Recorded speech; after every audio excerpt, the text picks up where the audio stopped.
I will absolutely admit, I was one of those girls who watched Disney Channel growing up, and particularly middle school, and pretty briefly. Thing is, Disney Channel shows, for me, appealed to me on a very selfish, superficial level, as a lot of the times these shows did do a very good job tapping into your fantasies. You know, being a rock star, or having a successful web show, or having powers, and being a ridiculously beautiful person in pretty clothes. That's definitely very shallow, but hey, that's a fantasy for a lot of people. And I like fashion.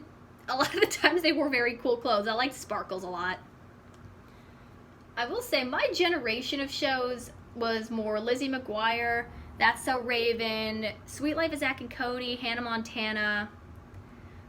Wizards of Waverly Place I saw, but I was kind of getting out of Disney Channel at that point. And anything I watched after that, I either watched for this video because I talked about Crash and Bernstein, the puppet freaks me out because it reminds me of Kino from Storytime, and I've seen a little bit of Dog with a Blog because it was for a comedy writing class, and my teacher said the first 3 seasons had some good comedy writing. I will say that as a kid, I also knew that there were moral problems with Disney shows. I knew they weren't technically great. I know a lot of parents particularly had issues with bullying being taken like a joke, which I totally understand, or some of these shows glorifying wealth, fame, and popularity. And I don't know how intentional it was. Granted, I'm going off memory by this. I haven't rewatched a ton, but I absolutely can understand that. I remember seeing that a lot more in Sweet Life of Zack and Cody, this real glorification of wealth, that so many characters just wanted to be rich. But I do remember, in some of them, I do remember Sweet Life having some good comedy to it. They had some fun one-liners. I liked Mr. Mosby now. I think as a kid, because I did get into troublemaking characters a lot as a kid, I could get into more Zack and Cody's antics. I liked Cody more because he was the smart one and the more rational one. But now I think I would, if I rewatch, I'd probably like Mr. Mosby because I see him as, oh, this poor man's just trying to do his job. I feel like I'd understand him that much more. I think the intention with characters like him, and Phil Lewis does a really good job. He was Hooch in Scrubs, and Hooch is crazy.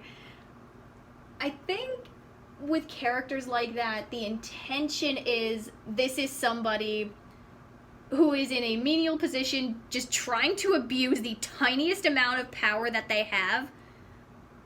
But a lot of times it comes off as, oh, they're just crapping on this poor guy who's just trying to do his job. And Crash and Bernstein, the one episode I watched, had a character like that too, Mr. Poulos, who's played by a very good actor, by the way.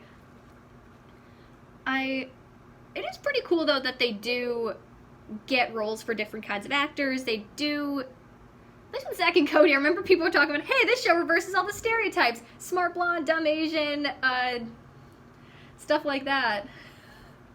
That was kind of funny to point out, and I know they like to do their crossovers, which as a kid who did watch a lot of these shows, that was amazing. They did get to explore a lot of these really big, fancy places. I like a show with good atmosphere. And a lot of times, I think, I do appreciate, on a very selfish level, I love when they're walking around a big, fancy mansion that, of course, I'll never be able to afford, or a big, fancy hotel. I like the different atmospheres that these shows had.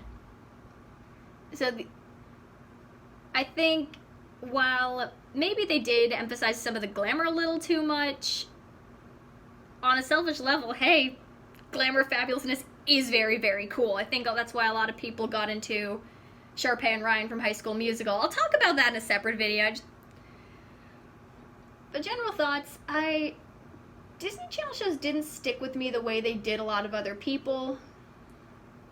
Yeah, a lot of them definitely emphasized music careers a lot.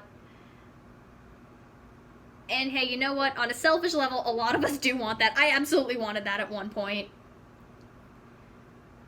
And funny thing is I could never project myself onto the characters. I think that's what some of the intention was. I was never somebody who could project onto those characters specifically, but I could appreciate a good one-liner. I could appreciate some of the cartoonishness. I could appreciate some of the fantasy that they had. You know, especially with crushes. Absolutely, that was fun. Now I'd say I enjoy Disney's cartoons way more, even in general. I do.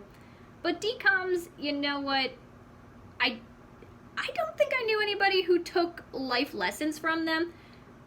And now having been more around Southern California, I definitely feel, and looking back, I feel there was definitely a Southern California quality to these shows. I never knew anybody, because they had a lot of tropey characters, you know, like the mean girl, or the rich kid, or the kid who's only into the superficial stuff, you know, the kid with the latest gadget or the latest clothes.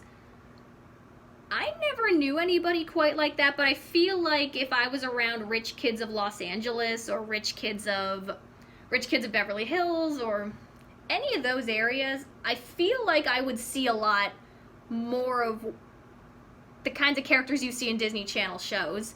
Because to me, they seem so exaggerated and so cartoonish. I think there's no way it can be real. I remember there were a lot of valet parking jokes, and now having been around Southern California, I understand that a bit more, having been around Hollywood a little more. Yeah, it's interesting looking back on that. I'll probably talk about some of the more specific shows into separate videos.